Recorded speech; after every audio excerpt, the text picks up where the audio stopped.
Kan anu sakniki kelas piro to kan saiki? Sekarang kelas 2 SMA mau kelas 3. Mau kelas 3 SMA. Nggih. Mbak Eka saiki anu semester piro? Anu kuliah. Apa S1 S2? Daftar PAUD. Boleh to. Aja ono S1 S2. Menika menempuh S2. Nah, cukup jajira niken. Sing SMA semono, sing S2 semono. Makanya minum peninggi badan, tumbuh itu ke atas bukan ke samping. Sesuk tekan omah kowe ngombe obat tinggi. Ben modar. Sindere. Ben modar piye ta? Aku teko omah ngombe obat tinggi. Berita viral. Sinden Ki Bayu Aji ngombe rondap. Kok rondap ben dhuwur rungokno niken. Obat tinggi. Obat tinggi. Obat tinggi ning kasur iki kon ngombe gak mati aku. Obat penumbuh badan maksudnya. Penumbuh badan kok penumbuh kalsium. Badanku wis tumbuh iki samping. Tapi kan maksimal iki samene. Ngene. Kowe mangan pupuk. Ya lak kandhane. Pupuk napa? Yo urea apa pupuk kandang kok nyatane nek kowe dipupuke saya dhuwur. Ya, oh iya. Dhuwur aku ketemu Tuhan. Iya. Eka siap. Sekarang ya. Ayo sekarang. Ayo.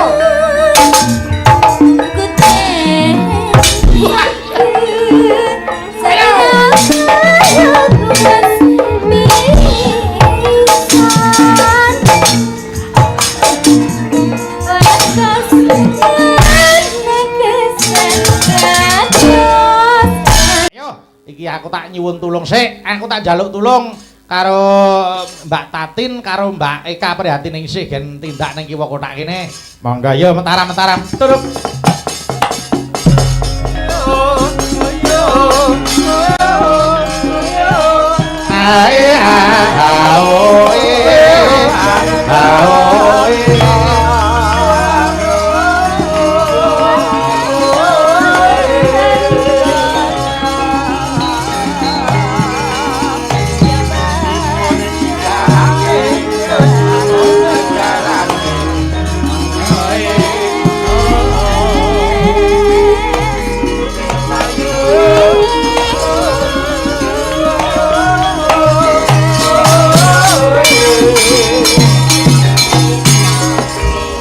Selamat pagi, Nduk Eka.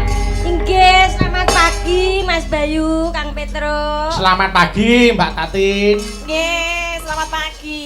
Niki secara tidak langsung ora dirasake yen to umure awake dhewe iki suda sedina meneh. Merga dina iki rak mlaku. Dadi umpama ana mengeti wong ulang tahun ngoten niku rak ya mestine karo nyuwun disuwun panjang umure nggih ta. Merga saben dina mlaku tegese umur saya suda. Kena kanggo pengeling-eling marang awake dhewe. Umur sing saya suda kuwi kudu ndang nekunke marang ibadahe kanggene awake dhewe kudu introspeksi ra ngono to Mbak Eka. Leres. Heeh. Hari demi hari harus menabur kebaikan dan memperbaiki kesalahan yang kemarin. Contoh kaya Mbak Tatin kuwi lho Mbak Eka. Nggih, Mbak Tatin iki piyaine tekun ya ta. Dalam hal nopo? Ya bab nggo nekuni marang profesine. Pesinden. Ayo no. Oh, nggih. Ayo, saiki Mbak Tatin panjenengan Cih. sesindenan ki wit umur pira coba? Niki tenanan apa mboten? Tenanan, estu niku. Kula ki tak Nggih, nek Nggih. tenanan niku kula Awet niku dikirimi mic Bapak. wirak kowe. sik. Nek kula niku malah mboten ada niat sebenarnya. Oh, ngaten. Iya, tapi karena ibu saya dan juga mbah-mbah saya juga seniman, saya suruh sekolah di SMKI begitu. Nggih. Dengan nol saya tidak bisa apapun. Dadi tegese urung duwe sangu apa-apa. Mboten. Tapi Nggih. berangkat dari keluarga seni. Iya, tapi dulu kalau suruh nembang pilih nangis Loh. gitu. Dadi ngene Mbak Eka. Nggih. Sing lahir saka dunia seni kuwi urung mesti nek seneng kesenian lho. Oh nggih. Merga akeh kedadian nggon lingkungane kuwi seni ning anake blas malah ora nyenggol seni ki akeh. Ning tujune Mbak Tatin ki ndang merubah. Merubah. KKM Mbak Tatin menika nggih dalang to. Ayo Mas- disebutke asmane sinten? Mas Bambang Wiji Tukul. Mas Bambang Wiji Nugroho. Nggih, Maksudnya tukul wiji Tukul seni iki wiji. saka Tapi Nggih. nggih karena dengan kita carane manut karo omongane wong tua terus melu apa sing digugu wong tua kuwi malah alhamdulillah saged dinggo urip. Alhamdulillah. Ning ya sapa sing ngerti, sapa sing ngira. Mboten namung jenengan, Mbak Tatin. Pripun? Anu Fahmi niku riyen ya dudu sinden. Bu Fahmi Fahmi berangkat iki dari nopo? kuwi mbiyen penyanyi orkes Melayu. Waduh, Tak kandhani tenan kuwi sumpah kuwi. Tenan kuwi. panggung dur-dur nih kok. Ora mung panggunge sing dhuwur, roke ya dhuwur mbiyen. Fahmi iki mbiyen mangkate saka orkes Melayu kuwi penyanyi dangdut. Lho kuwi. Oh, alah. Lah wong kuwi anu barak aku SMKI kok. Mula terus jaman semono anu rumangsane kok terus kepengin ajar sesindenan. Wah, mbiyen nek apa nyanyi dangdut wah udele kei lampu lho. Nganggo dop. Udele nganggo dop bareng kesetrum geblak saiki nyinden. Mula saiki terus wis banting setir saiki dadi sinden tenan. Mulai track record seseorang menika benten-benten Mangkate dhewe-dhewe. Mula nek kaya Mbak Suci mbiyen ya cilikane ya wis kulino nembang ning nggon apa kuwi campur sari ngono kuwi wis tau ya ta. Nek kaya Ayu tengenku ki ya sinden ya dalang. Lho, mergo bapakne ya dalang ngono. Dadi kabeh iki duwe riwayat dhewe-dhewe kaya Dini ya ngono. Kewajibane apa sing ditekoni dadi guru ning nyambingine sinden. Oh ngono. Budar sini ugi menika Sapa? Budar sini. Oh nek Mbak Darsini wis lahir wis Berangkat. gelungan kok ae. Nggih. Heeh. Kae brol kanggo garbo wis gelungan. Pun gelungan. Mula saiki ya dadi senior ya kudu ditiru ketekunane Mbak Darsini. Nggih, heeh. Ya bakune kula karo sampeyan mbacutke sing dadi perjuangane para seniman-seniman ingkang sampun kajempana ing angin. Seniman sing wis kondur marang Kasidan Jati kuwi ora iso digenteni. Awake dhewe isone mung neruske. Ngono, heeh. Nggih. Yo, saiki aku tak nyoba suarane Mbak Tati niki wae wonten sing ngersake sesideman. Menika saking Bapak Gunawan, Sohibul Band. Kula sampun paring dawuh Mas Petruk. Pesen kula menika kathah. Rak mboten napa-napa to. Terus kowe, "Oh nggih, mboten napa-napa, Pak." Pun mengke nek pesen kula niki panjenengan tindake benjing kula betani tigan. Wah. Gawane ndok. Iya. Ndok pitik. Menika Pak sinten Pak? Pak Gunawan. Pak Gunawan menika juragan pakan ternak ugi nggih. Heeh. Ngoten diaturi ya. Mula iki ngersake sesideman. Wah, remenane Pak Gunawan kuwi sesideman ya ta. Terus nek wayang ki remenane Anoman karo Cakil, ngono. Mula dawuh saka Pak Gun ki pokoke Anoman kudu enek, Cakile ya kudu metu. Oh nggih, siap. Ha iya, nggih. Ya dibawani sik tak ngrungokke suarane Mbak Tatin kaya ngapa dibawani. Monggo. Wiwitane. Tatin meletot. Sapa? Meletot-meletot. Nang YouTube aku kerep delok. Lah ya nek jenenge Eka uget-uget. Nggih. Nek aku Tatin Titot. Sik kok iso diceluk Tatin Titot ki maune piye ta? Meletot. Maune niku nggih, niku jane paraban. Paraban dari kecil. Oh, ngoten. Iya, tadi nek sakniki Titot niku artine gede. Oh. Nek titot gede, nek pas dia cilik apa? Nek Titi duit kaya. Oh, kuwi. Wah, Pak Rinto Titot tenan ya. Nah, ngono ya. Pak Rinto kan malah ngeleng goleki kok. Apa nih? Kae kan Kok Apa nek wadum ngene iki angel golekane. Kyai Laris campur sarinan. Heeh, karyane iki kok mung sakmene. Karo digudang ayo. Monggo, Pak. Ayo ngapa suarane Mbak Tatin. Mbak Tati iki mbiyen nderek Mas Seno Nugroho, Mbak Eka. Nggih, sedyanipun Suwargi. Nggih. Terus Kinto Susmono ugi. ora ya. Ten nggih. Kok kabeh tak sebut. Ayo, wis. Monggo, Pak. Yo, dibawani. Monggo.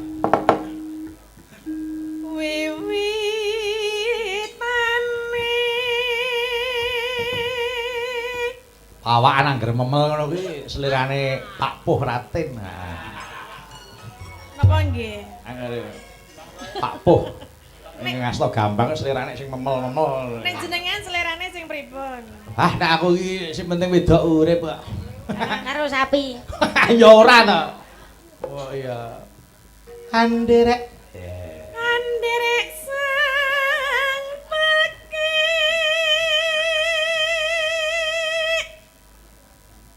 Pria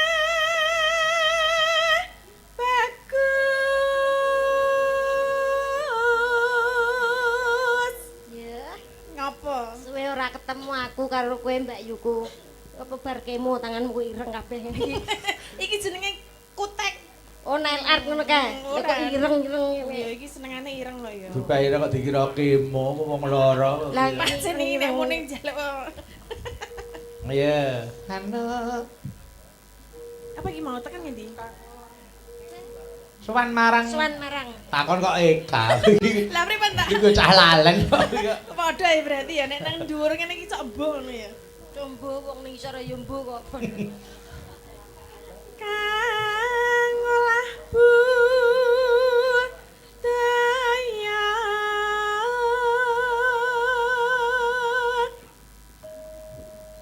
Aja dono Mas.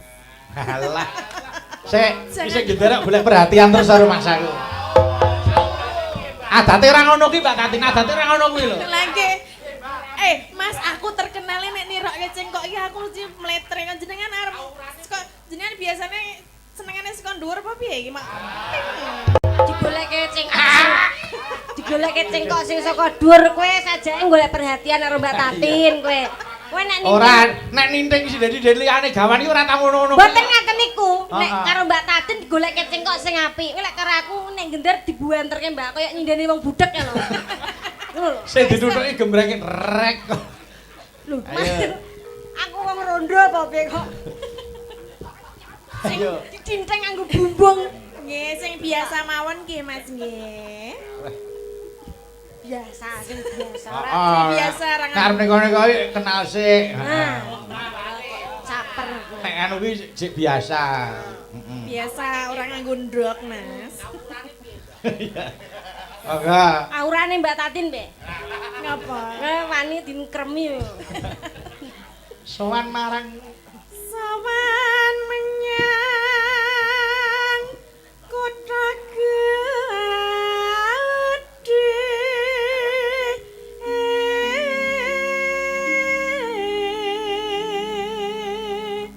Mbak Tatin. Cek, Kerawitan kuwi sing selera jenengan sing endi, Mbak? Kira-kira.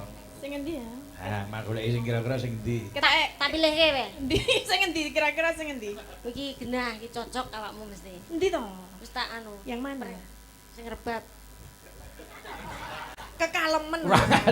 Ono Pak Demur yo kekalemen no. Pak Demur saiki wis anu menep nggali wis ora tau aneh-aneh kok. Kan bisa mengayomi. Ora, wis mendita Pak Dik iki. Pol ki ming moto. Bagong iki. Moto yo bayangke nggih. Ayo. Bendera terus kayong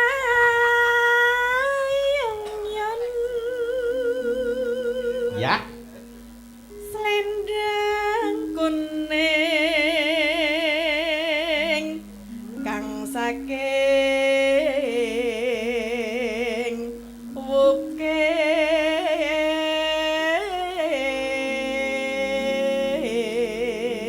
wukir. Nah niki kan apa ya, Mas? Napa? Niki. Aku nggo ambon-ambon niku kersane ten mriku sik. Ampun-ampun muwe batang. Ora yo kanca Mbak Tati ku enek bagiane dhewe. Dialem sithik. Nggih, ya talem. Wah, sinden kula wah jan dadi golekan kok, Mbak. Kula ki anggere Petruk ning ndi wae ditekokke. Pak Petruk sinden panjenengan sing kaya tugelan debok nang pundi? Nah, ini. Alhamdulillah bocahe niki dugi. Nggih niki dengaran kok wingi perang-perang anu ketoke ra ketok. Nggih, ha jenenge saking larise kok. Ora ketok wong maesan kok. Ora lho, maksudnya iki ora mangkat. Aja ngono nesu lho. ta. Mbok aja sok nesu, kok tambah cilik lho. Arep kaya kijing ning niku kula tresnani kok Mbak Tati niku. Oh, cek ta. Jantenan ya. Kaya patok. Iya. Monggo lanjut. Swara kurang permana aning wasis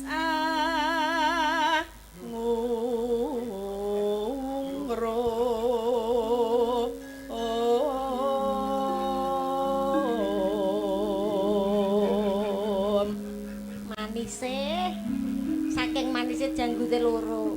Ngece. Kowe sesuk nek lemu kaya aku awas ya. Oh, Saiki kuwi wis ada abu. swarae.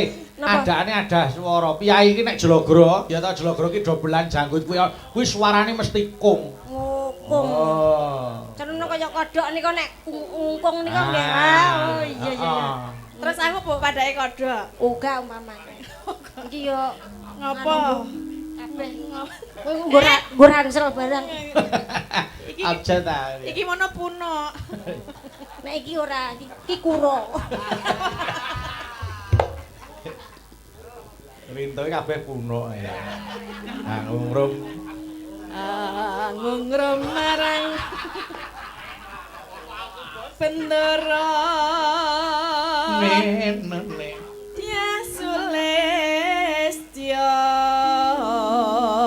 pijer ngincangake alis. Alas, yo. Terus sesi deman.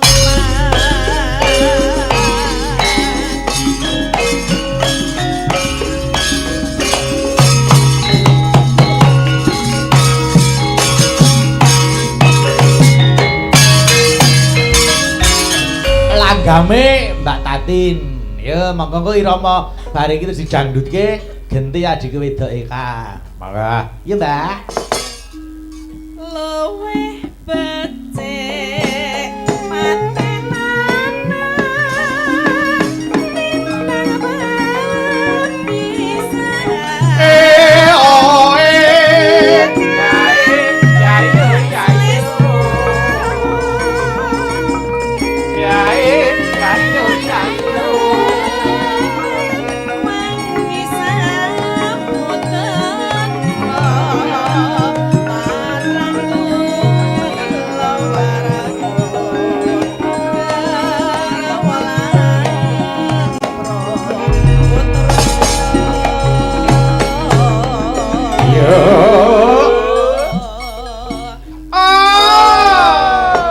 Mbak Tati ya ben kenal karo kanca-kanca kerawitan abdi sik. Yo nek wis kenal rak ya wis ora duwe rasa ewuh pekewuh.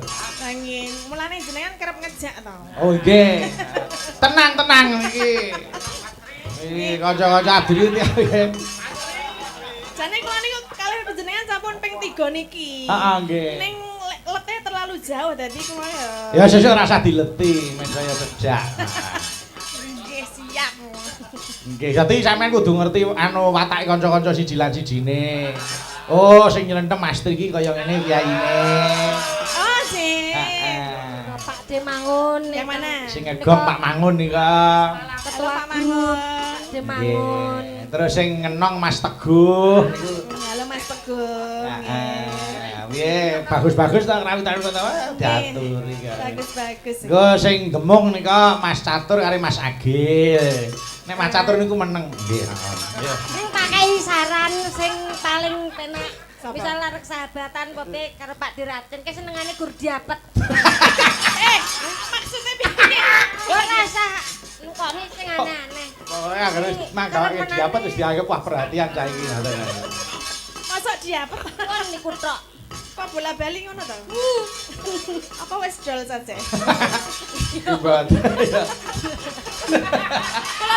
Ya ta.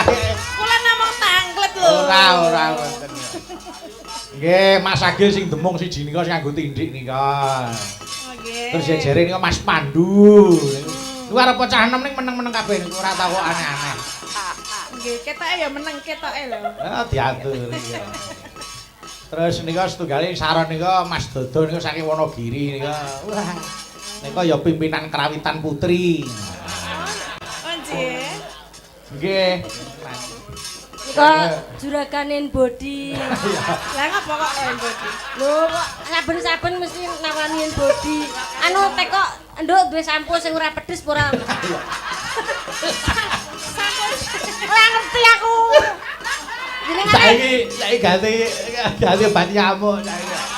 Ganti autan. autan barang. Wah aneh-aneh to Oh, pokoke warna-warna. Warna-warna. Oh, alah gawane werni-werni nggih. Nggih. Diaturi, ya. Sing body enten diapet enten autan. Pokoke enten grup sing pendhita-pendhita enten, terus grup sing miskin-miskin niku ya. Masuk grup miskin bareng. Pokoke anggere titi gawane pancing genah miskin niku. Genane kemara diarepi sing wedok ya. Yo, lanjut, monggo. Liwat kincanging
Balungan, Cok.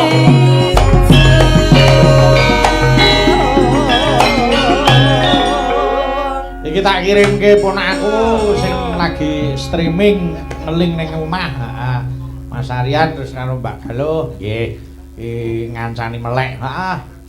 Monggo, yo Mbak Tatin lanjut. Urip ana kota gedhe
Tatin. Urip ana kota gedhe gawe takutake masalah isine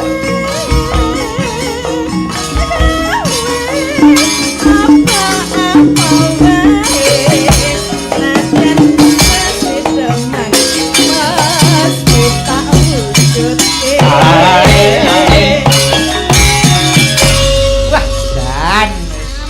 Gandrungke tenan suarane Mbak Tata iki gandrungke.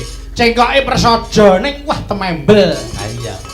Iki piye sing ora neko-neko ya ngono kuwi. Nggih, muga-muga awet to. Suarane tetep awet to apik, tetep awet to kondang. Amin. Amin. Mbak nanti lenggah mriku sik aja pindah. Ayo. Adikku niken ayo rene. Ayo. Karo Gentari yo rene. Nikah ning kono sik kado. Ngene. Monggo. Monggo Mbak niken. Katuran mriki enggal nyanyi. Penontonane pun ngantosi.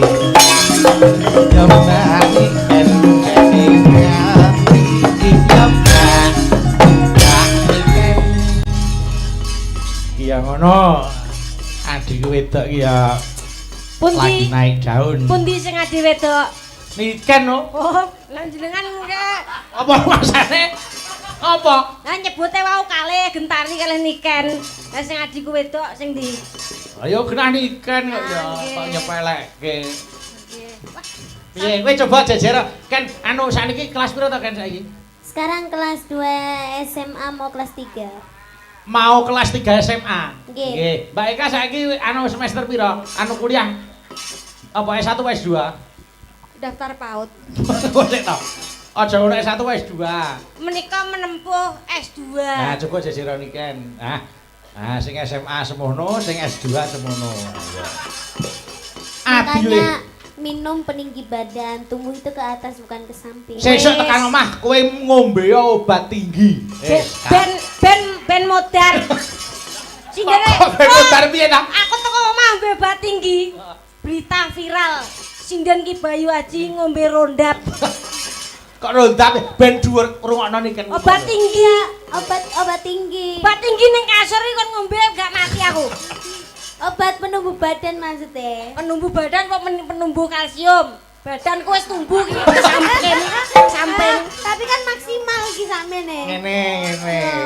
Kowe mangan pupuk. Ya lak kandhane. Pupuk napa? Yo urea apa pupuk kandang kok nyatane nek kowe dipupuke saya dhuwur. Ya. Oh iya, dhuwur aku ketemu Tuhan. Iya. Rumangsaku kok nek pancen ora senengi yo wae ana layang. Alah. Ana tak umumke masjid sesuk mbokane. Mbak Niken. Dalam. Wah, jan alhamdulillah. Saiki saya kondang. Pangestune, Mas. Sing penting hati-hati, saya Nggih. dhuwur, saya banterangine cahayu. Nggih, Mas. Heeh. Gentari. Dalam Pak Bayu. Wah, kowe iki nek ngono iki ya ora nganti. Nek ora tak bage kok kaya mesake. Ha iya. Nah, kok patung. Iya. Ora, aja nesu to. Ya, nek kowe iki ya pancen adikku sing ayu tenan. Kula iki mbuh baterai. Heeh. Ya mong siji. Pripun? Besok brengose cukuren sik. Kabeh-kabeh kok diakoni adik. Lah to, wong Mas? wow. Kabeh-kabeh kok diakoni adik. Lah wong pancen umur sak ngisorku kabeh Nggih. kok ya. Sing sak dhuwurku ki mung Eka kuwi. Kuwi barakane simbah. Heeh. Barane sinten? Mbahku. Aku mbah canggahmu yo. Terang kowe iki barane budar sini yo. Dhuwure Mbak Dar lho kuwi. Lah, omah dhuwure, Mas. Dari sini mbiyen sing nyanyi. Kuwi canggahku. Mboten. Sik Mbak Canggah iki niken ben anu sik. Iki ana sing ngersake Kusuma Wijaya. Nggih, yo. Diaturke sik. Ben diaturke Mbak Niken. Nggih. Ya. Gentari ning kono anu nunggu arep Mbak Tati. Gentari iki bedani karo kanca-kanca kok. Bedani apa? Momenek datang transit menika ibu-ibu budar sini sholat. Iya. Ada yang membersihkan wajah. Terus ada yang bersih-bersih. Ada siap-siap dandan. Iki menjabuti jenggot saniki pun rutin saniki. Benar Kok rutin? Lah Sing kok nikah aku niku saniki pun. aku munggah sik brewokan kok dikira aku ki apa? Lo malah sangar. Sangar piye? Kon ngewangi tri kuwi lho. Ora. Oh, wet tri. Mas keroke. Masa kowe ora diduh tri bojomu berjalu lho tri. Bojok berjalu ke pitik. Ayo sing ora gawake boding ayo. Yo, Kusuma Wijaya diaturke sik. Monggo Mbak Niken Salindri. Monggo yo.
Ngono kuwi lho, Kak. Pripun? Nembangi di luar kepala ngono kuwi cakepan ora kok tulah-tulah tekon kancane. Mulane kula nggih sami. Apa? Tulah-tulah wis di luar kepala ilang. Yo, nek kok pakai diapalke. Kula pun apal wis kadung munggah panggung lali kabeh. Ibu sibuk. Mbah Cagahe sibuk apa nek? Oh, kena ya. Ayo jenenge saiki kuliah kok le. Ha iya. Nggih, ya muga-muga anu apa kuwi jenenge ndang rampung kuliahmu ya, Kak. Amin, pangestunipun. Ndang mlebu SD. Heeh. Mas aku bar kok dhuwur terus mlebu SD to. Iya. Anu, Mbak Ayu rene sik, Mbak Ayu rene. Ayo rene. Ayo rene. Malik pelok aku tak nyuwun bajing loncat. Engko gen dibeksani Mbak Ayu karo Mbak Niken karo Gentari boko siji. Nah, karo Eka, karo Eka. Ayo. Iya ya, wis tak tenang wis. Iya. Ayo. Aku kanggo iki.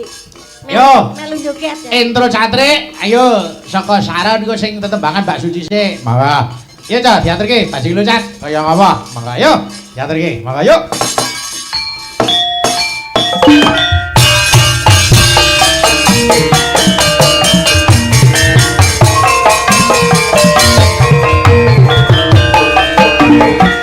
Ya.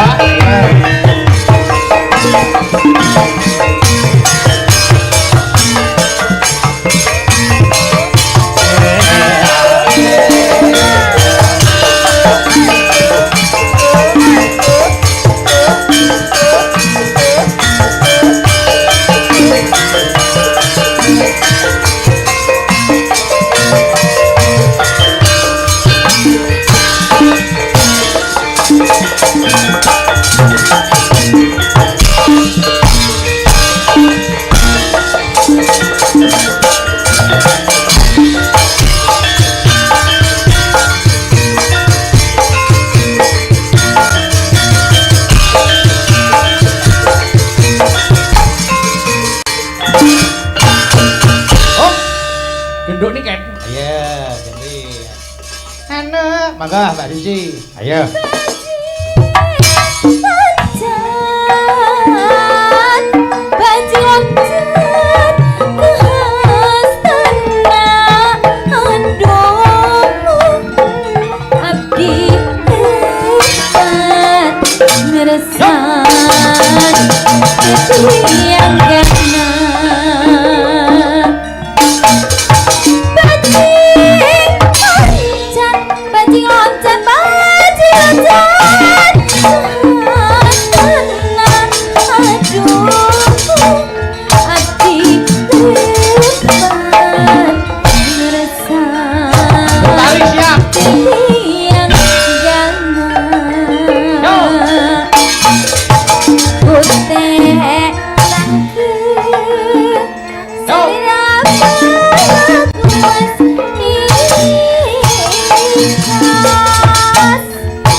Piye Kak? Aku seneng delok jogetmu. Apik tenan jogetmu. Nggih, manuk kula belajar kalih Gentari jogetan banci loncat niku mah. Kula bajing loncat kok banci loncat. Bajing loncat lek sing ngajari Niken. Terus lek sing ngajari Gentari ya banci loncat. Beda nek aku lek ngajari. Ngajari lek mudhun kudu ndase sik. Ndasmu dhewe kuwi. Mas yo aku cilik aku kakakmu. Das. Kakak iku dune sak dhuwurku. Lah nek aku kowe gor sak kelekku ngene. Lah aku yo ning dhuwurmu. Endi? Ndase kanggo rek. Nek Mbak Tatin Acara banci kicat-kicat ayo. Nggih, Mbak Niken meleren sik. Ayo, saiki Lintang Asmara, Mbak Tatin. Ayo. Tak duetke karo sing dedeke padha. Sinten? Rinto harap, ayo. Ayo sing nyiter, ayo. Ayo, monggo kene Pak Rinto, kene. Ayo. Pak Rinto jemeneng kinurmatan sampak kowe.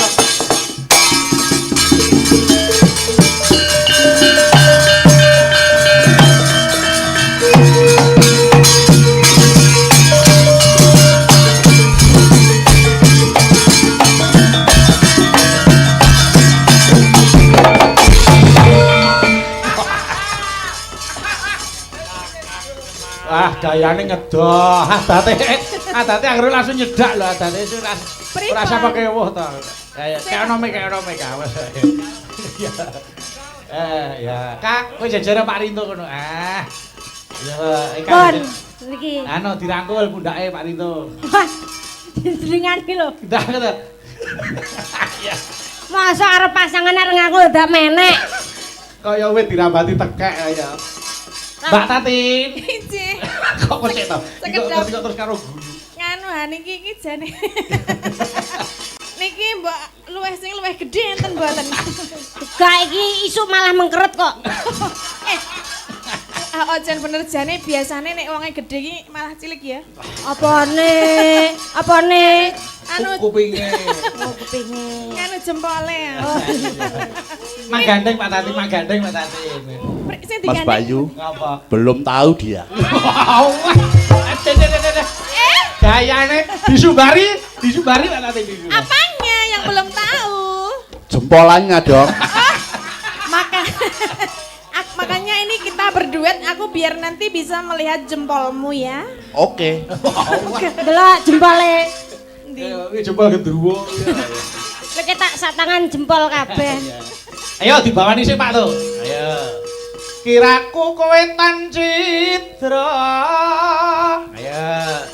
Ngetke Mbak Tatin dulu kok koyo. Ya, wong sakmene gedene kok ya dinggorke lho. Kiraku kowe tan citra. Kuwi jane gandrung apa adan kok.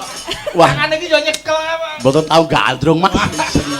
Ya mulane saiki dicoba to, saiki coba. Asing sumbare belum tahu dia. Nah, bab gandrung niku dereng natene langsung tes ngoten. Langsung tes apa? Tes mati? Tes apa? Ya aja lah. Sing fokus karo Mbak Tantin. Iya, kalau duet itu muka sama muka harus bertatapan. Nah, di wajahnya tatapnya Iya, Pak Tatin. Nek karo panjenengan cek rada nyambung, Mbak. Lah, piye? Wajah karo wajah. Heeh. Lah kene. Ya. Wajah karo Unyeng-unyeng. Ayo coba. Kiraku kowe tan citra. Cek tak aku ngepaske mripate iki jane madhepe ngendi ngono. grogi, Mbak. Iki kok diceklit terus ya napane to jane. Jane ngomah jane ya sakmene lho jane. Allah. Kaya. Masa ya padha ngomah to. Lemune niku lho, Mbak. Nggih, mesti kan ya ana bedane. Muga-muga bojoku ora nonton. Lah ngapa nek jenenge Nonton ya ora apa-apa, Iya, santai saja. Seniman itu harus profesional. Nggih. Oh, nggih no. Wayahe Nek ngene iki wis ora karo mbok bojo. Nggih, betul. Ya ta? Cocok. Ah iya.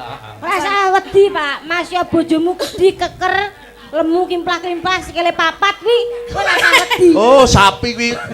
Sikile papat. Ayo. Marko suwe angen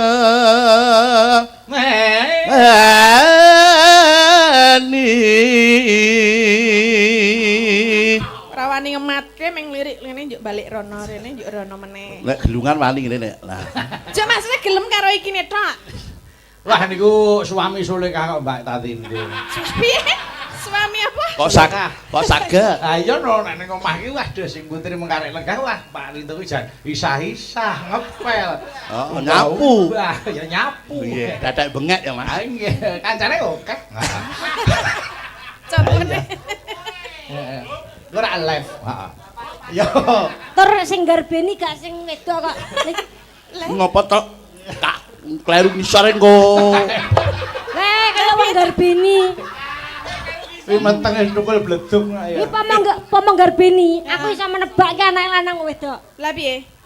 Tenan to, Kak. Oh. Babasan. Layang kilawa ruta.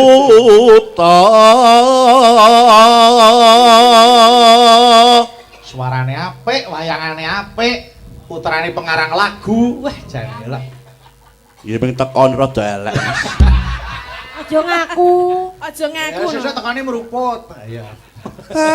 Ambal-ambal angen teni. Mang candha ora apa-apa Mbak Tati kamu. Kula wedi. Lha napa saestu? Yang sing dicandak sing endi? Lah iki mawon. Kene lho, nyandaki pentile ning kene iki. Ana pentile Ora bareng. mbok cabut. Ya carane ngene. Suwe. Tak foto tak kirim ke omah. Betul apa-apa saestu. Nek nyonyah kula niku santai kok, Mas. Oh nggih. Malah ngakon nek griya niku kok. Kuwi anui kaya kanca-kanca kae ngoten niku. Kanca-kanca ki ngopo kok kanca-kanca ra ngopo-ngopo kok. Wis sosok wonten lho jenengan ki ya. Oh. Ya tas sama kok kancane. Ora setel jenengan ki.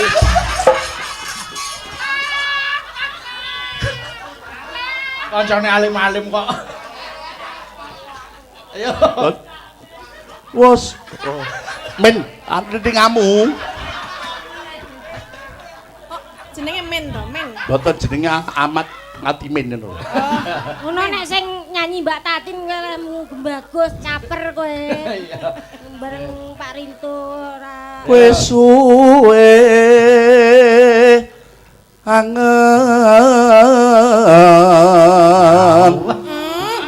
teni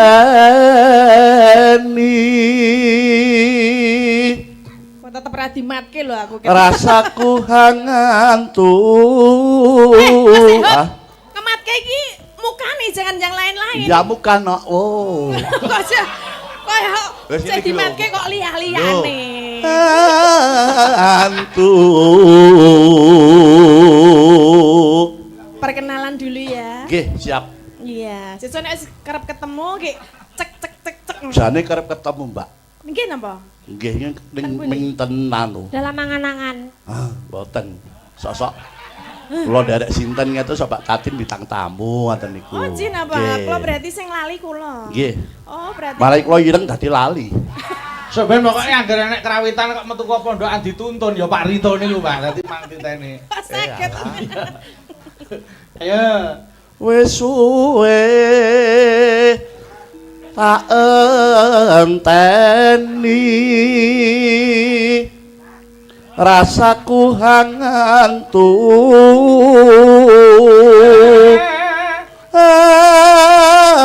hantu. Karo megol bareng. Mas kula sohlos ya, Mas. Suarane maksudnya. Iya, iya. Karo megol aku melu megol ngene. Coba balik nih. Nyetrum. Hantu. Ora megol Ora, kok aku Mas. megol kok. Nah ngono kok. Alah kok Mas. Aku katut. Pijar krungu semaya eling yen tak enteni kledang-kledang lakae bocahe teko. Pon Mas, pon. Urung ampun piye kok. Ampun. Kok terus. Oh, lagu lagune wae urung kok. Lah iya, masa guru sedilit empun. Ya sing suwe no. Ra sebodo karo gedene. Lah iya. Kaya kanyang-kanyang ayo. Ayo. Tintang Bawa. para. Bawani mboten. Wis. Oh. Meneh, jaluk meneh. Oh, sami jani pancen. Kon duet karo Mbak Tatino ketok ora semangat njaluk organ tari pe. Ketoke masuk karo kowe. Aja malah panco. Masih wonten rale ngono lho, Mas. Ral. Oh, ya. Ya oke. Ayo. Lho, ya Mas. Ayo. Tintingan sik.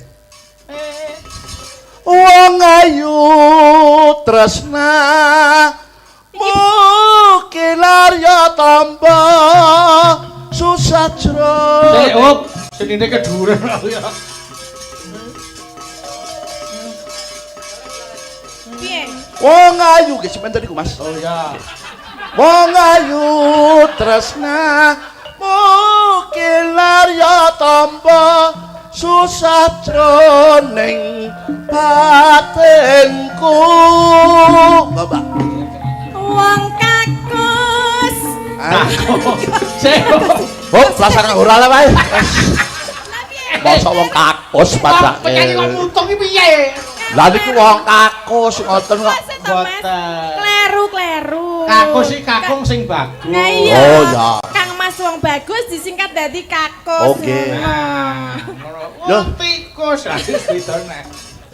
Ya Mas Nanda, harus saya sungai Mas. Balani. Rasida. Ayo. Wajahnya kaya primus. Ya. Priam kasetan. Noneno. Ya Pak Tuh. Wong ayu tresna mungkin arya tamba susah jroning batinku. Wong bagus antep narasa atimu tresnaku. Terus jroning aku.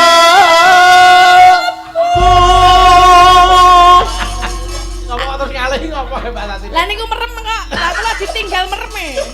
Iki jadi menghayati. Ya Mak Hayati gak usah merem. Kuwi kadek ya merem lho kok ya merem. Tuman wis ora. Kok ngising-ngising ketrah. Menghayati, Bos. Yo, lintang Bos. asos. Mawa, yuk.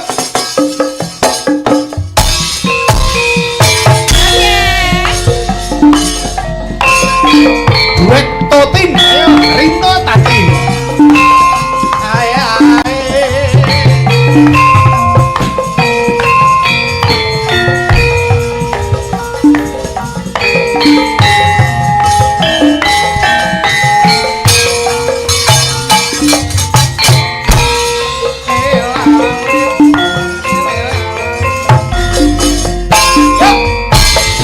Siang toro ratri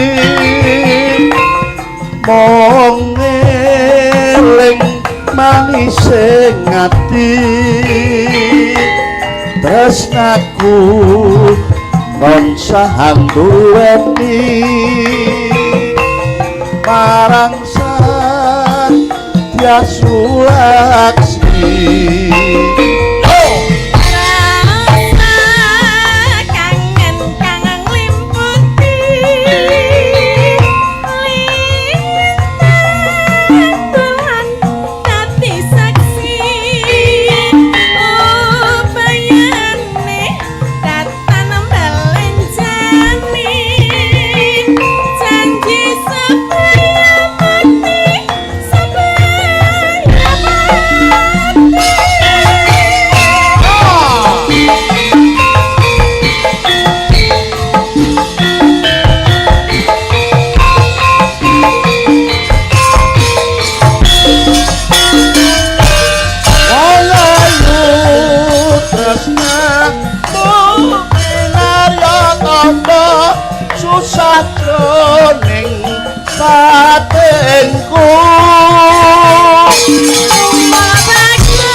Batara Ratri mung ngingani ati Jatyaku tansah anduweni marang sang Jasulaksi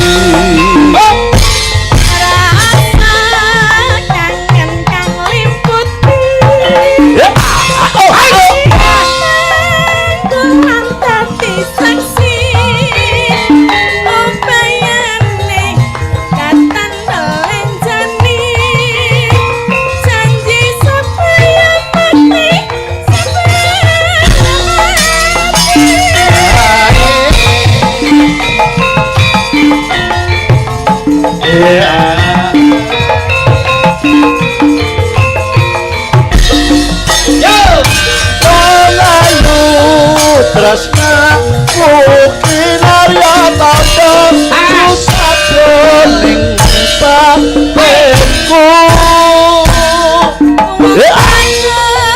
Antep narasa atimu tresnaku tulus ning kalbu Jeladan aku banyu sekara tresnaku ra bakal cerna senajan nyawa otak sakarana wis tresna kanthi bisa yen wis tresna ora bisa dipisahkan. Makasih Mbak Tati. Terima kasih. sama-sama. Wis tangannya ora wiso iki. Pun Bos. Nggih, Mbak Tati lenggah, yo gerajakan sik. Niki disuwun kalih Pak Jun, aku tak nyuwun nduk niken. Monggo gerajakan karo si Gentari. Monggo, yo. Diaturke, Cok, gerajakan. Monggo, yo. Gerajakan. Monggo, yo.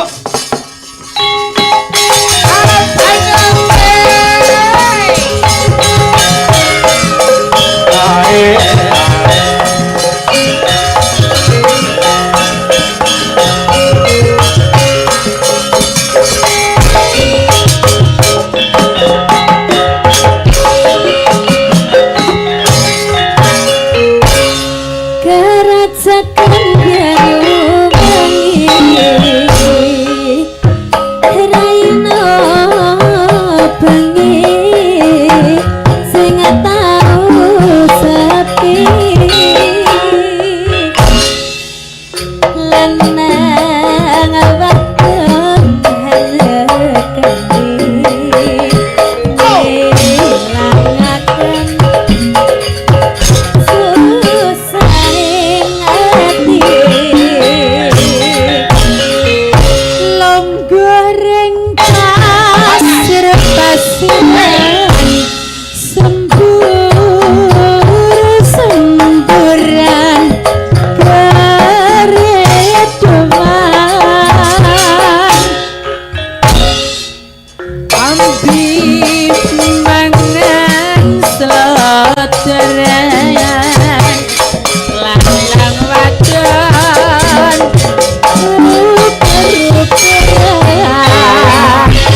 ngawakon halekan nilangaken susahing ati longgoreng pasir pasiran semburan karedoan ambi mangan selodoran lanang wadon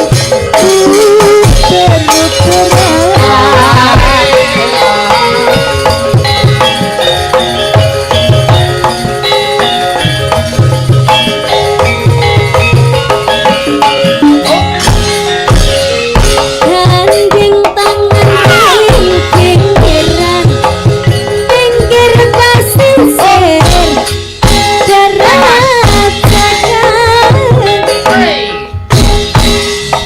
bisik-bisik semayanan maghrib sambung keritaran sir-siran hambik gandengan gending asli Banyuwangian sir-siran hambik gandengan gending asli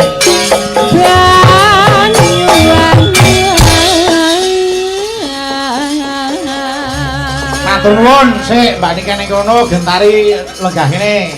Mbak Eka uga-uga ten Bali lenggah kene. Yo, iki terakhir wong sing ngersake ayang-ayang. Ayo diaturke sik. Monggo Mbak Niken, Mbak Tatin, si Dini karo Mbak Ayu. Monggo, ayo. Iya diaturke ya ayang-ayang. Monggo menika kula kintunaken dhateng panjenenganipun Bapak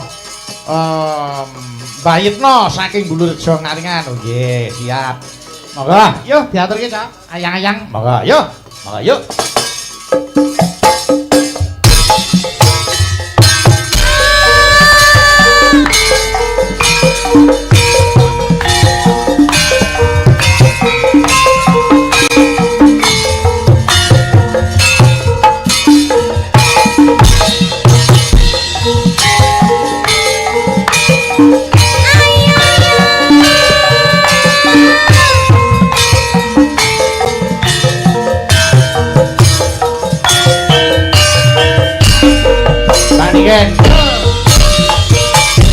Papangaresane ati kang nandang sangiting liyan hanya mang aku kowe laku katresnan tanges bagus kajalu ojo sele katresnan pancene tresna kuwi ake pacoban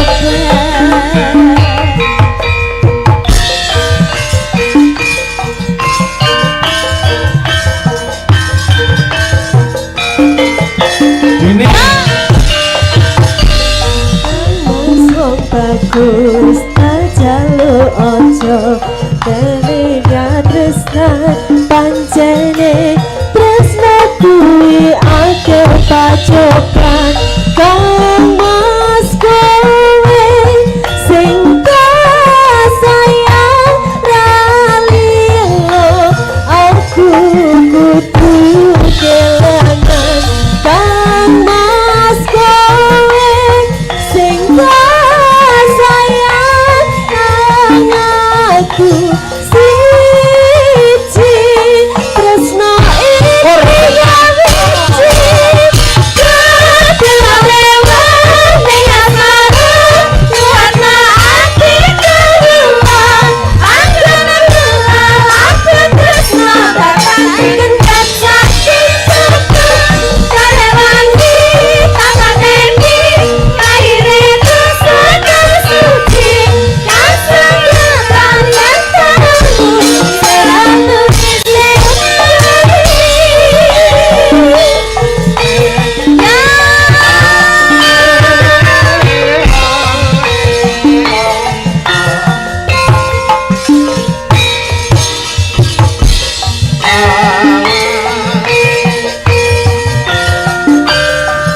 Dhuwur yo, ayo.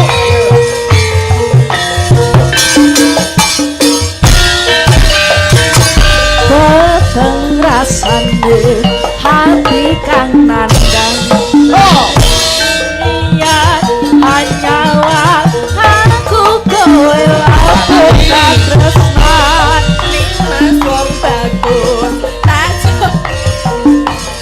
Leleka tresnan pancene nyata kuwi akeh kasukan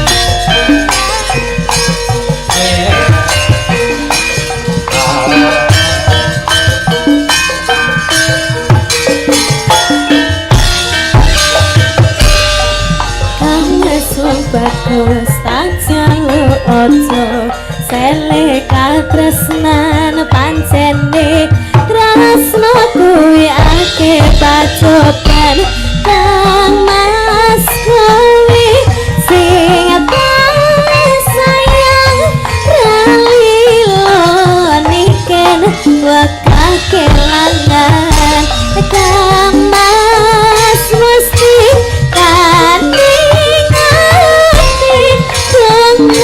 aku siji rasane